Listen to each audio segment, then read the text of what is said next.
The Discovery. Commander Sarah Chen stood at the observation deck of the ESS Hawking, her dark eyes fixed on the massive structure floating silently in Jupiter's orbit. After 20 years of deep space exploration, she thought she'd seen everything. She was wrong. Analysis complete, Commander. Dr. Patel's voice crackled through the comm. You're going to want to see this. The artifact dwarfed their research vessel, its hull composed of an unknown alloy that seemed to drink in light rather than reflect it. As Chen made her way to the science lab, she couldn't shake the feeling that they'd stumbled onto something that would change humanity forever. Dr. Patel's usually composed face showed clear excitement as he gestured to his holographic displays. It's not just dead, Commander. It's ancient. Carbon dating suggests it's been here for at least 50,000 years. Before humanity had even left Africa, Chen mused, studying the readings. What's got you so excited? This. Patel expanded a section of the display, showing complex patterns of energy signatures. The ship's quantum core is still active. Dormant, but active. And there's more. We've decoded some of their data storage systems. It's a warning, Commander. Chen leaned closer, her heart rate quickening as the translated text scrolled across the screen. The message was clear.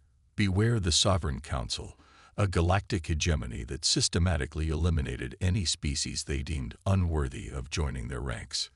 Get me Admiral Santos. Now. Within hours, the ESS Hawking's discovery became Earth's most closely guarded secret. In the secure conference room of the United Earth Defense Command, Admiral Santos faced the assembled military leadership. Ladies and gentlemen, she began, her weathered face grave. What we found changes everything. The Sovereign Council isn't just history. They're still out there.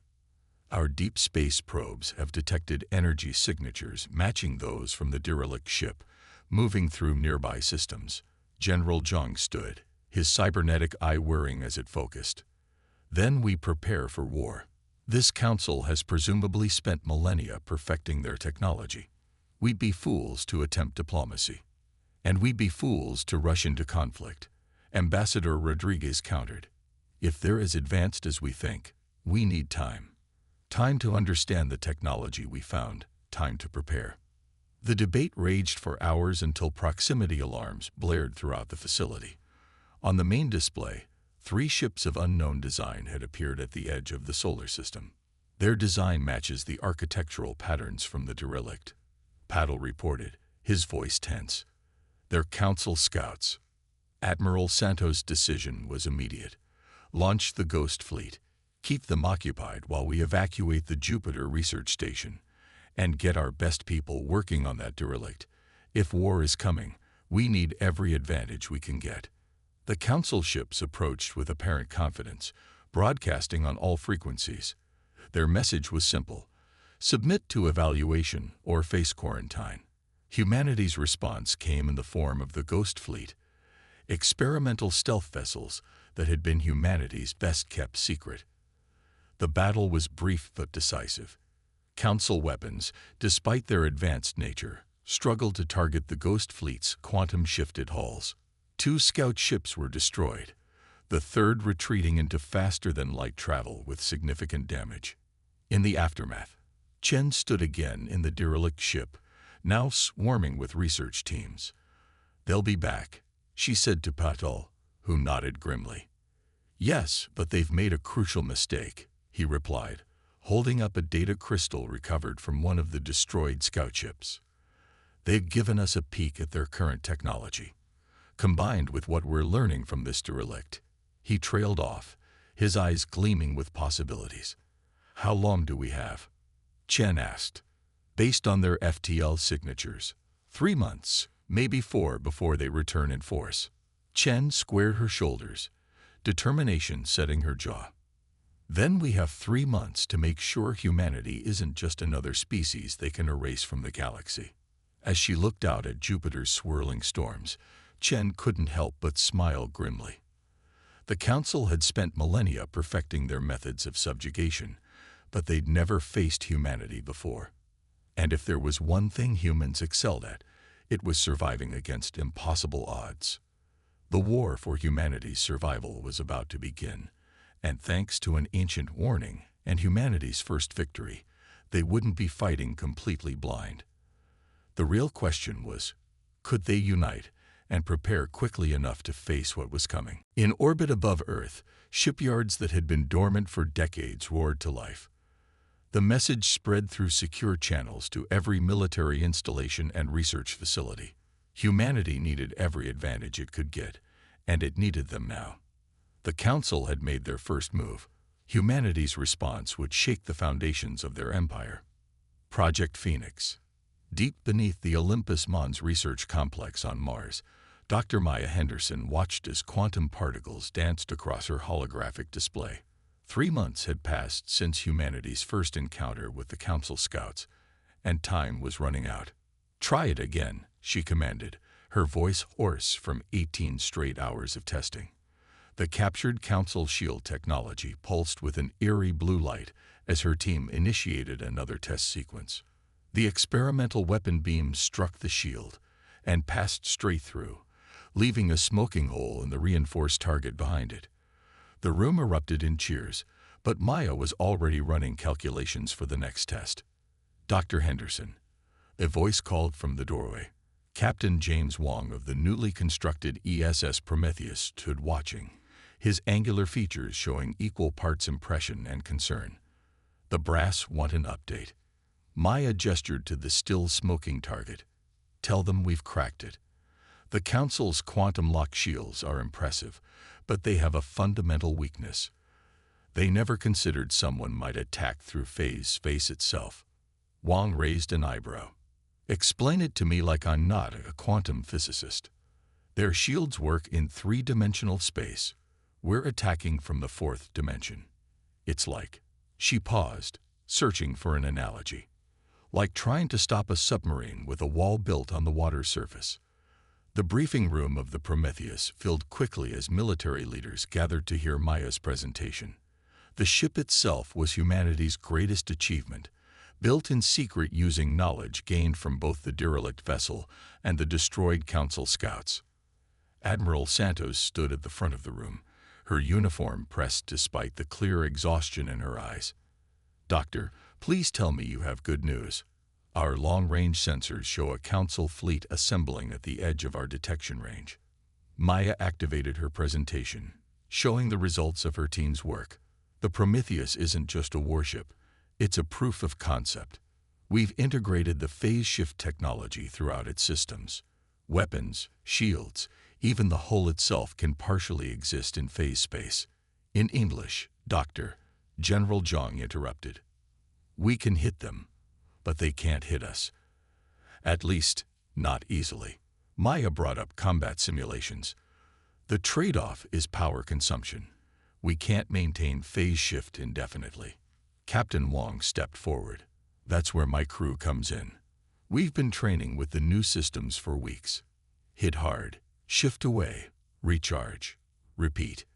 The Council won't know what hit them." The room's atmosphere changed as the implications sank in. Humanity had a fighting chance. "There's more," Maya continued. "The derelict vessel's databases contained references to other species the Council deemed unworthy. Some may still exist, hidden or under Council control. If we can find them, we could have allies," Santos finished. "But first, we need to prove we can stand against the Council. When can the Prometheus be ready for combat trials?" "She's ready now," Wong answered. "My crew's been running drills around Saturn. We're still learning the system's limits, but we're combat capable." A junior officer burst into the room. "Admiral, Council ships have entered the solar system. A lot of them." Santos straightened. "Well, Captain Wong, looks like your trials just got moved up. Dr. Henderson, you're going with them. If anything goes wrong with the phase technology, we'll need you to fix it." The Prometheus's bridge hummed with tension as the crew took their stations. Through the main viewport, Earth glowed blue and peaceful, while the approaching Council fleet appeared as angry red dots on the tactical display. "They're broadcasting. Lieutenant Sarah Chen reported from communications. She transferred from the Hawking specifically for this mission. Same message as before. Submit to evaluation or face quarantine. Wang settled into the command chair. Send our response. The Prometheus's engines flared to life, its hull shimmering with the ethereal effect of the phase shift technology.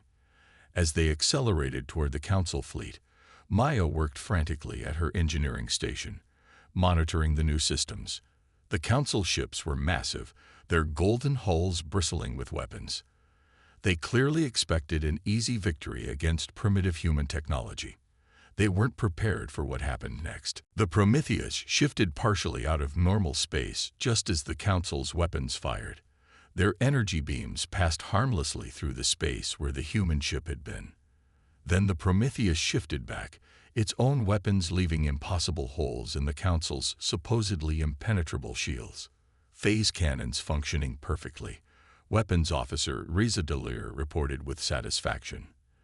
Their shields might as well be tissue paper. The Council fleet's formation broke as they tried to adapt to this impossible situation. Their tacticians had never encountered a species that could manipulate phase space itself. Multiple Council ships going defensive, Chen reported. They're calling for reinforcements. Wang allowed himself a small smile. Let them come. Send the encrypted broadcast to Earth. Operation Phoenix is a success. As the battle continued, Maya watched her readings with growing excitement. The technology worked even better than their simulations had predicted. Humanity's greatest gamble had paid off. But this was just the beginning. The Council would adapt, would bring more ships, would try new tactics. The real war was about to begin. And somewhere out there, other species watched and waited, wondering if humanity might finally be the ones to break the Council's iron grip on the galaxy. The Prometheus danced through space, its phase-shifted hull ghosting through enemy fire, while its weapons brought humanity's defiance to the Council's doorstep. The message was clear. Humanity would not submit, would not be erased. The galaxy was about to change forever. The hidden truth. The holographic archives sprawled through the captured Council databanks like a graveyard of stars. Lieutenant Marcus Rivera, Earth Intelligence Corps' top data analyst, felt his hands trembling as he decoded another entry. Species designation, Zarkathy. Status, terminated. Reason for termination, excessive technological advancement rate deemed threatening to Council stability. He added it to the list. 12,000 extinct civilizations and counting, each one deemed unworthy or threatening by the Council's arbitrary standards. Each one systematically erased from the galaxy.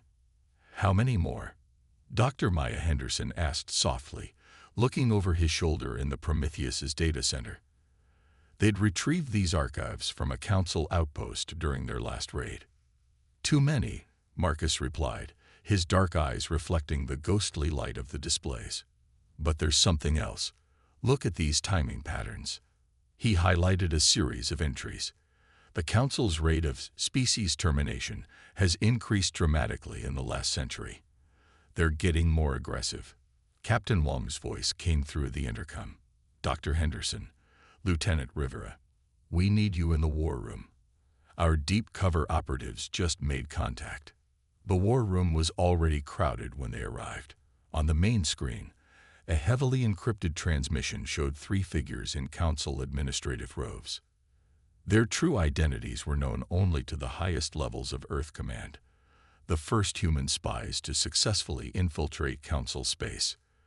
The situation is worse than we thought, the lead operative reported, their voice distorted for security. The Council isn't just eliminating species they deem unworthy. They're harvesting them. Admiral Santos, participating via quantum entanglement link, leaned forward. Explain. Each eliminated species technology and genetic material is preserved in secure facilities. The Council uses them to maintain their technological superiority. But there's internal opposition growing. Some Council members believe this practice violates their original mandate. Maya's mind raced with the implications. The derelict we found, it wasn't just a warning. It was left deliberately, by council members opposing these policies. Correct. Another operative confirmed. And we've identified their current leader, High Administrator Corell. They call themselves the Reformists.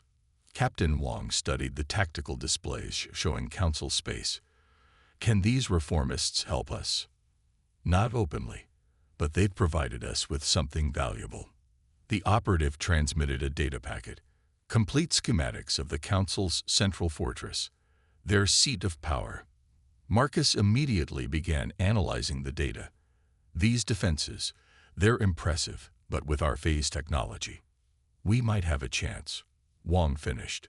But we'd need more than the Prometheus. Even with our advantages, a direct assault would be suicide. The third operative spoke up urgently. There's more. We've confirmed at least 3 species currently under council quarantine. Like us, they're being evaluated for termination. The Nexari, the Vithrak, and the Keldar. Santos' hologram flickered as she paced. If we could contact them, coordinate resistance. It gets better. The first operative interrupted. The council's keeping them isolated from each other. They don't realize there are others fighting back. If humanity could unite them. A proximity alarm blared through the Prometheus. Lieutenant Chen's voice came over the comm. Multiple council vessels dropping out of FTL. They found us. Get our people out of there, Wong ordered. The transmission cut off as their operatives rushed to maintain their cover. The next hours were a blur of tactical maneuvers as the Prometheus used its phase technology to evade council pursuit. But even as they fought, the crew's minds raced with the implications of what they'd learned. Maya worked frantically at her station, pushing the phase systems to their limits. Captain, I've been thinking. The council's biotech harvesting explains something. Their shields, their weapons, they're all amalgamations of stolen technology. That's why they can't adapt quickly to our phase tech. True innovation is foreign to them. Wong nodded grimly. They've relied on stealing advancement for so long, they've forgotten how to achieve it themselves. Lieutenant Rivera, priority message to Earth Command. We need to find these quarantined species. Marcus was already composing the transmission. Sir, based on the data we recovered, I think I know where to look. The Council's containment protocols are predictable. They always establish the same patrol patterns, the same types of blockades. Plot the courses, Wong ordered. We're going to make some new friends. As the Prometheus slipped into FTL, Maya stared at the archived records of extinct civilizations. Humanity had learned the Council's terrible secret, but knowledge alone wasn't enough. They needed allies, needed to unite the galaxy's surviving free species before it was too late. The Council had spent millennia perfecting their system of oppression. But they'd never faced a species like humanity, one that didn't just fight back, but actively sought to unite others in resistance. In the ship's data center, Marcus added one final note to his analysis. Council weakness identified. They expect submission, isolation, and fear. They don't understand cooperation, innovation, or hope. These are weapons they have no defense against. The real question was, could humanity forge these weapons quickly enough to prevent their own addition to the Council's gruesome archive? The fate of not just Earth, but countless potential allies, hung in the balance. Breaking the chain. The Prometheus hung silently in the shadow of a gas giant, its phase-shifted hull rendering it nearly invisible to the Council blockade surrounding the Nexari homeworld. On the bridge, Captain Wong watched the crystalline ships of the Nexari resistance dart between asteroids, playing a deadly game of cat and mouse with their oppressors. Their tactics are impressive, Lieutenant Chen observed. Even with inferior technology, they've managed to resist for months. Just like us, Wong replied. Open a secure channel. Let's introduce ourselves. The transmission cut through Council jamming protocols, thanks to Maya's modifications. A Nexari commander appeared on screen. A towering crystalline being with faceted eyes and an inner glow that pulsed with emotion. Unknown vessel, the Nexari's translator processed. If you serve the Council, know that we choose extinction over submission. Wong stood. We're humanity's first contact vessel, and we've come to offer something better than either option. The next hours changed galactic history. The Nexari, masters of crystalline technology and quantum computing, had been fighting alone, believing themselves the only species resisting Council rule. The revelation of humanity's successes and the existence of other resistant species sent shockwaves through their command structure. Your phase technology, the Nexari commander, who called herself First Light Breaking, mused, combined with our quantum crystals. Maya, who had joined the briefing, was already running simulations. The computational potential alone would be revolutionary. We could predict Council tactical movements with unprecedented accuracy. But the Nexari were just the beginning. The Vithrak, insectoid engineers whose organic technology had been deemed too unpredictable by the Council, were next. Their hidden colonies in deep space had developed ships that could regrow damage in mid-battle. The Keldar, energy beings who existed partially in subspace, brought understanding of dimensional physics that even the Council had never mastered. Each species had developed unique solutions to survive Council oppression. United, they became something unprecedented. In a hidden star system, designated Point Aurora by human cartographers, representatives from all 4 species gathered aboard the Prometheus. It was the first multi-species resistance council in the history of the galaxy. The Council's power relies on isolation, Marcus explained, presenting his intelligence findings. They've never faced united opposition. Their tactical protocols are designed to suppress single species. First Light Breaking's crystalline form shimmed with agreement. Their arrogance is their weakness. They believe themselves inherently superior, incapable of defeat.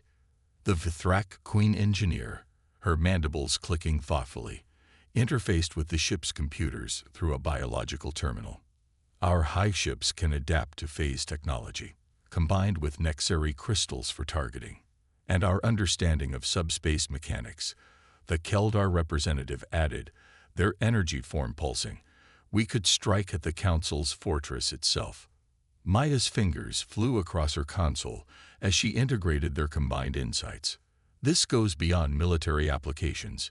Each of our species approached similar problems from completely different angles. Together, we're not just stronger, we're smarter. The planning session was interrupted by urgent news from human space.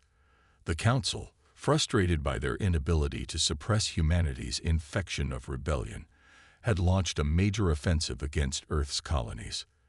They're getting desperate, Wong observed. They know what we're building here. The response from the assembled allies was immediate. Nexari crystal ships, their hulls now incorporating phase technology, joined human defenders. Vithrak high ships provided organic repair facilities for damaged vessels. Keldar energy beings enhanced faster than light communications across the battlefront. The Council fleet, expecting to face only human resistance, found themselves confronted by technologies they'd never seen combined before. Ships aided by Keldar navigation slipped through their patrol lines. Weapons enhanced by Nexari crystals struck with impossible precision. Vithrak biotechnology adapted to counter their attacks in real time. In the command center of Point Aurora, Marcus monitored the battle through multiple data streams. They're pulling back. The Council fleet is retreating from human space. The celebration was brief. Everyone knew this was just the beginning. The Council would adapt, would bring more forces, would try new tactics. But something fundamental had changed in the galaxy. Send word to all resistance cells, Wong ordered.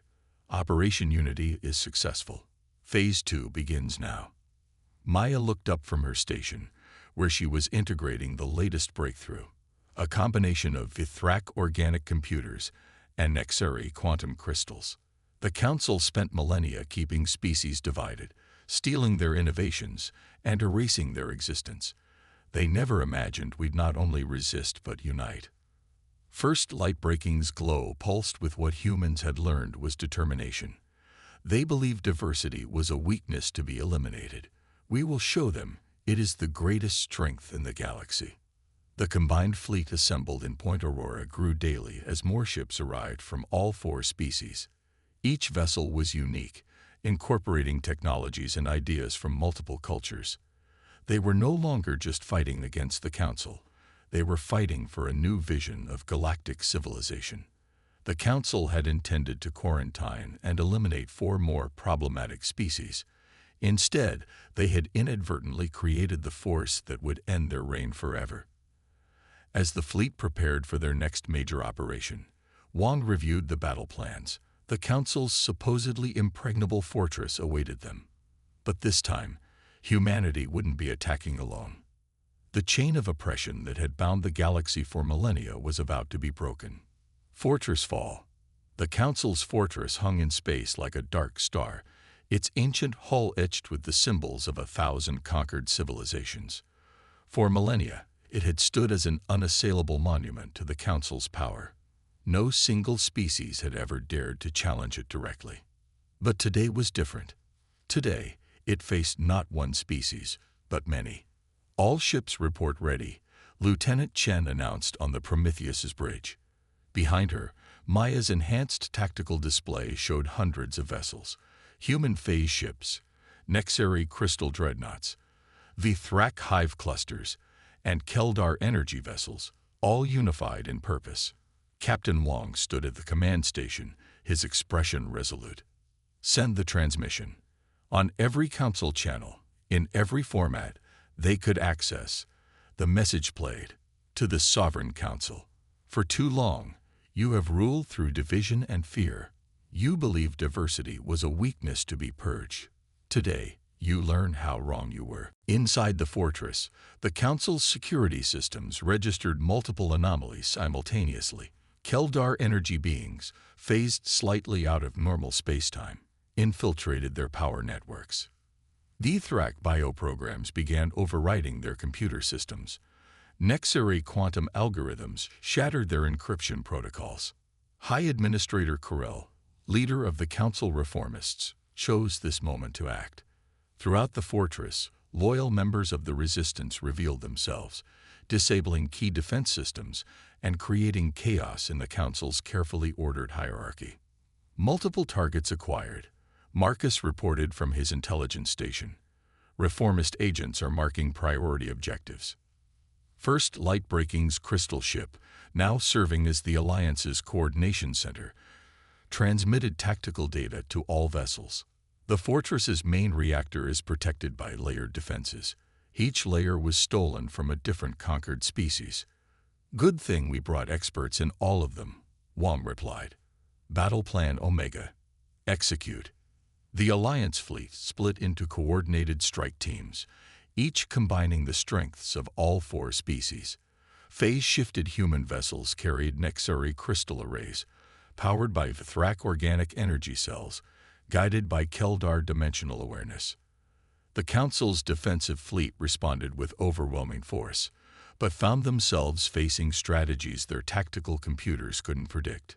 Ships using technologies that should have been incompatible worked in perfect harmony.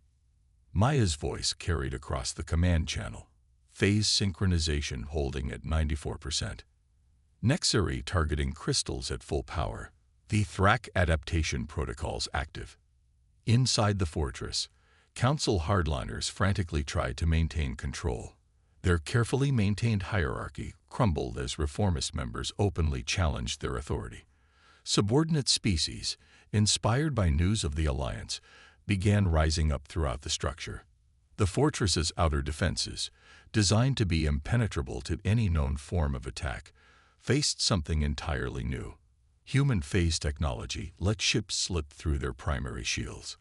Nexari crystals focused energy beams through dimensional gaps the Council didn't know existed. Vithrak organic computers evolved faster than Council systems could adapt. Main reactor containment is destabilizing, Marcus reported. Reformist agents have breached the inner chambers. The Council's Supreme Administrator's voice boomed across all channels. "This is impossible. No single species could challenge us." "That was your mistake," Wong responded.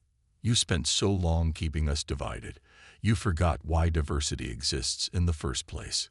Together, we're not just stronger, we're capable of things you never imagined. The fortress's defenses fell one by one. Council hardliners, facing defeat for the first time in their history, triggered their final protocol, a self-destruct mechanism that would take the entire facility and the attacking fleet with it. But they had forgotten about the Keldar. The energy beings, existing partially in subspace, detected the power buildup instantly. Working with human engineers and Nexari crystalline technology, they contained the explosion in a bubble of warped space-time. The fortress, symbol of Council dominance for millennia, went dark as its power systems failed. Throughout Council space, the news spread at FTL speeds through Keldar quantum channels. The unbeatable had been beaten. In the aftermath, as Alliance ships secured the facility, Maya worked with representatives from all 4 species to access the fortress's deepest archives. "There's so much here," she breathed. "The combined knowledge of thousands of civilizations, not to conquer with, but to learn from." The Council chamber, where so many species had been judged and condemned, now hosted a different kind of gathering. Representatives from formerly suppressed species arrived hourly as news of the fortress's fall spread. First Lightbreaking's crystalline form, pulsed with emotion. The Council believed that differences must be eliminated for civilization to thrive. They were wrong. Our differences are what made this victory possible. "This is just the beginning," Wong said, looking out at the gathered species. "There are more out there, hidden, afraid, waiting for a chance to be free." Marcus brought up a galactic map showing Council territory fragmenting as system after system declared independence. The chain reaction can't be stopped now. The Council's power was based on fear and isolation. Without those, Maya finished his thought. Without those, we can build something new, something better. The Alliance fleet regrouped around the captured fortress, its ships bearing the scars of battle but still proud. Humanity had achieved what the Council thought impossible, not by conquering, but by uniting. Not by demanding submission, but by offering partnership. As the Council's age of oppression ended, a new age began, an age where difference was celebrated, not feared, where species worked together instead of fighting for dominance. The galaxy was changing, and for the first time in millennia, its future was bright with possibility. In the Prometheus's observation deck, Captain Wong stood with representatives from all 4 species, watching ships of various designs moving in harmony against the star-filled backdrop. "What do we call this new alliance?" someone asked. Wong smiled. "How about simply unity?" The word echoed across space, carrying hope to every species that had ever feared the Council's judgment. The age of division was over. The age of unity had begun.